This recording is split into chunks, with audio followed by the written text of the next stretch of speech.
It can be unnerving standing at the precipice of a major shift and change without any guarantees. And there's something about taking that leap in blind faith that can turn anybody's blood cold and knuckles white. And there is this idea that is propagated in the manifestation subcultures, which is that you have to feel something before you can bring it into fruition. I know what they're talking about. What they're talking about, and I personally live this, and I know some of you have too, is that you actually have every reason to doubt, to fear, and to not trust.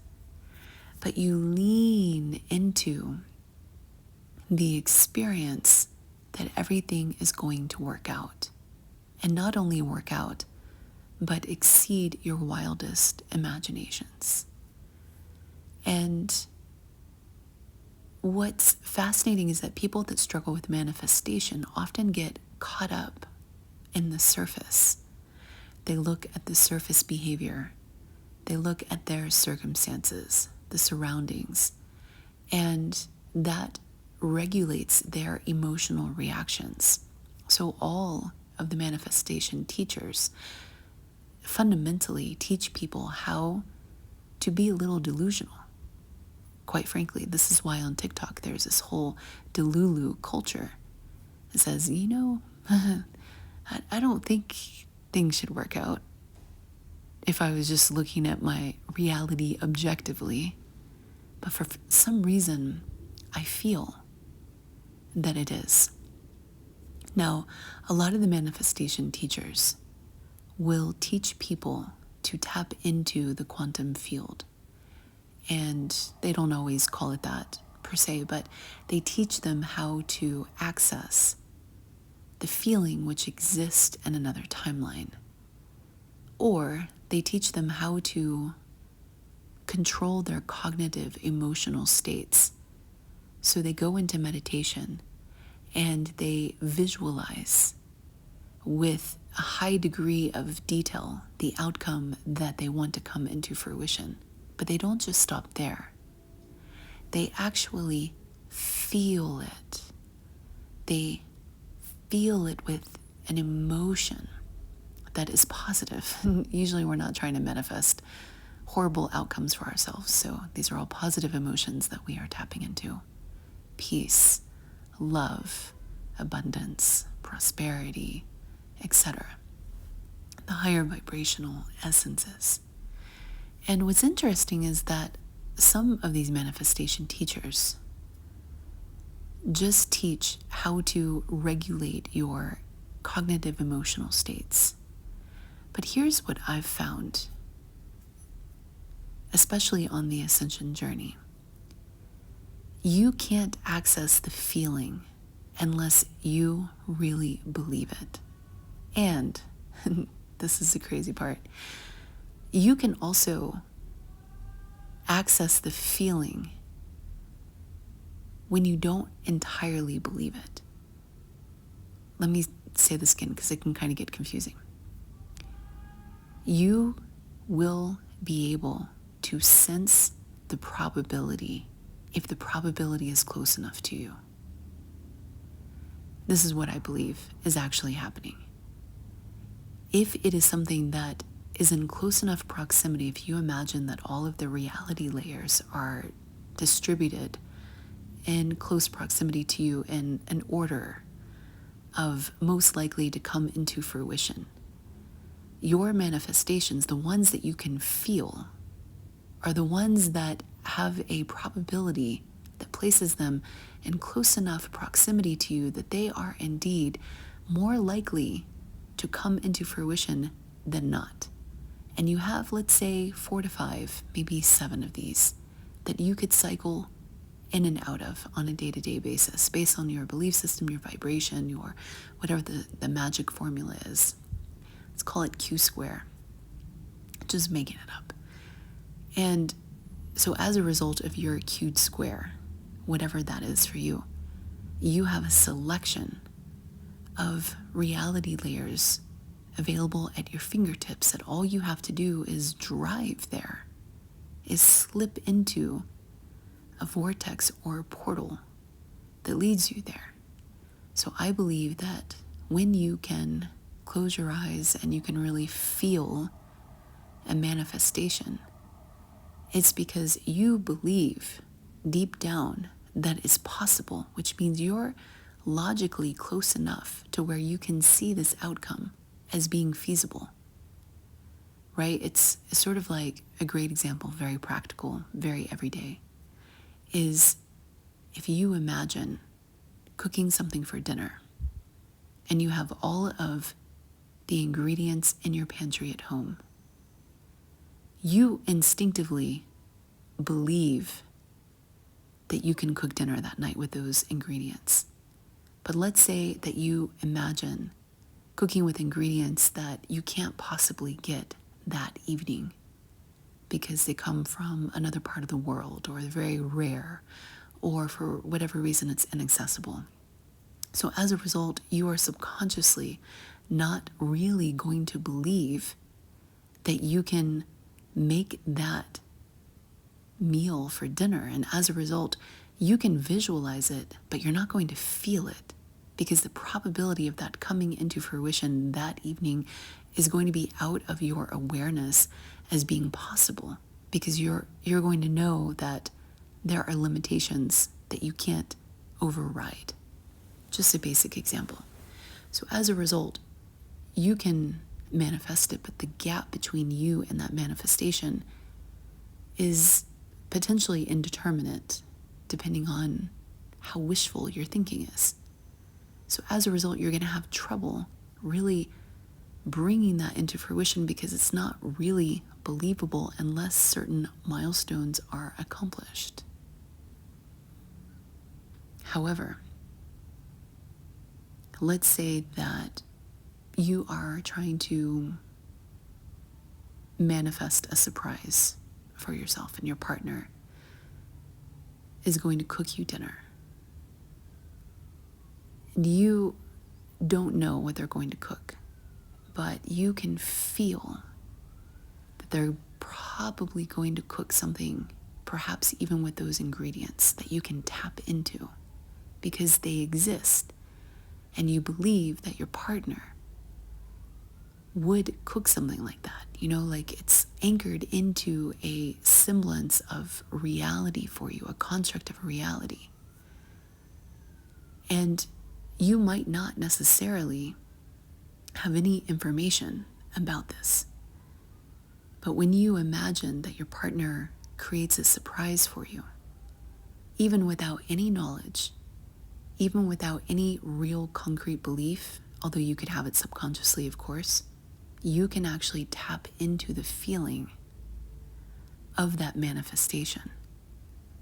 And that would be downloaded to you as a possible reality that would unfold for you.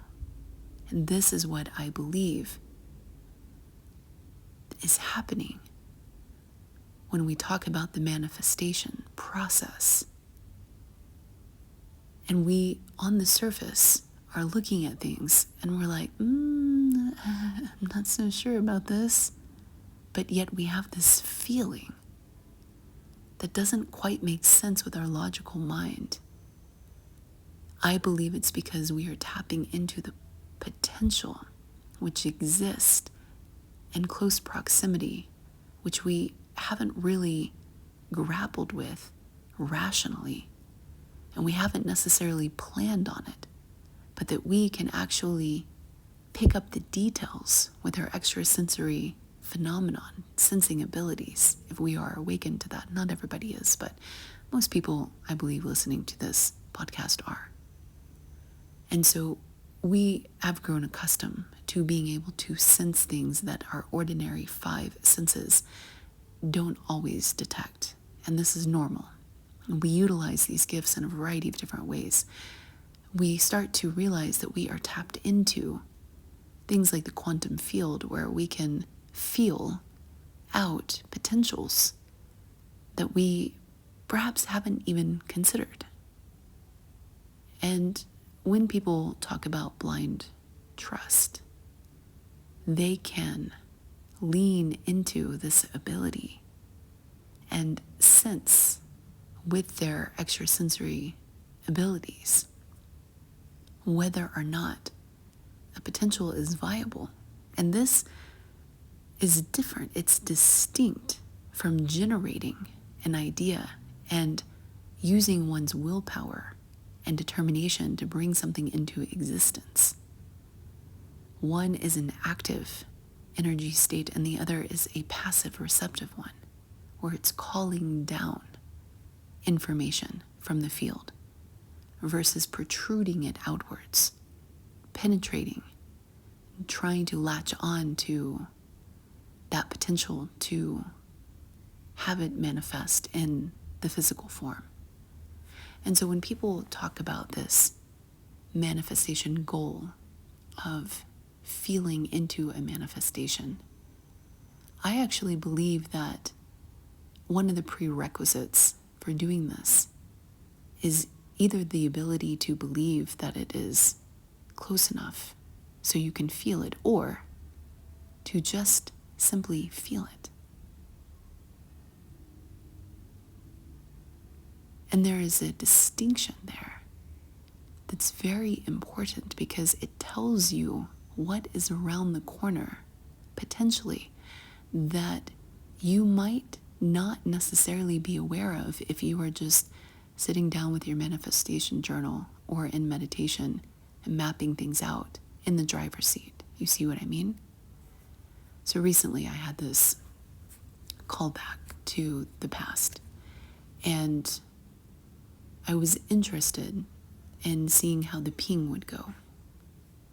If you've been following me for a while, you'll know that a big part of the transmutation of the past is to let enough breathing space happen to allow for people to be different and memories to rewrite and retroactively and things of that nature. But it still doesn't mean that when you ping the past that process has completed. So it's important to do your diligence when you are going through the transmutation process and to check in, but to see how things are going on the surface and also to feel into it. I had one a while back that on the surface things had improved, but energetically they had not. And that was evident to me. So we went back into no contact.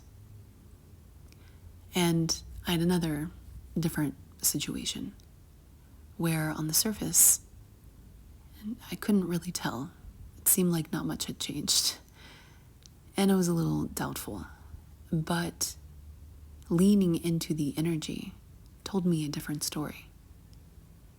It was much more progressed than I had anticipated, with an energy that was very high vibrational, that starting out in the path of transmutation, I never would have expected, ever. And I didn't think it was possible. And the surface still needs to catch up, and the minds still need to catch up, but the energy of the potential is very rich with, you could even say impregnated, actually, with higher vibrational construct, which is waiting to be birthed. But it's not quite completed its period of gestation. But it's a beautiful feeling to lean into. And this is where blind faith becomes your friend. Because on the surface, you can look and you could say, it doesn't make sense. But you can actually feel this effervescence of the energetic concoction that almost vibrates your essence in your cells and in your soul with a very discernible demarcation. letting you know that there is a potential that is potentially better than what you thought was possible. And to lean into that means that you have to choose that and you have to select for that, even when the surface doesn't give you any reason to, and even when you start to feel a little delulu. And it doesn't mean that it's going to ripen immediately. But what it does mean is that the potential is there to be intentionally worked with your willpower, with your energy, with your actions, and your determination. And sometimes with a gentle softness of just holding the space and letting it unfold the way it naturally wants to, and not overworking it. You have to use your intuition on that, but this is a different process than sitting down and saying, I've got a great idea. I am going to manifest this beautiful outcome. It's almost like stepping into the energy of a co-creation, completely blind, where somebody's holding their hands over your eyes and you're trying to figure out your part of it and how it's going to all unfold. But you don't have any real feedback except for the energy and sensing the potential. And this is why blind faith is, in some regard, completely blind from our eyes and from our logic mind. Because historically, or the way that things objectively on the surface look, objectively rather, on the surface, would give you every reason to sidetail into a different manifestation, would give every reason to behave almost as though you are a puppet to your past expectations and the linearity of what you anticipate should be the next step. But when you awaken to the possibility that you can feel out another potential of a co-creation that is much more magical and beautiful than your logical mind derived from this place and time point, you'll find that it can be very rigid and predictive and slow and iterative. First it's this, and then it's that, and then it's this, and then it's that. Has it really changed? Have they really changed? Have they? Probably not, because of this and that. And all of that is side-winding circus show that is fixed to binary structures and everything that we have been conditioned to believe and to expect because it's part of the norm, the structure of the norm. But when we break out of the matrix, we realize that right beside us could be this incredible, impregnated potential that if we were to lean in without our eyes, without our rationality, we would have at our fingertips, potentially, again, potentially, there's a lot of things that can still go wrong, potentially, but at our fingertips, we would have the ability to achieve an outcome that we never thought was possible, and we never consequently would have set out to quote-unquote manifest.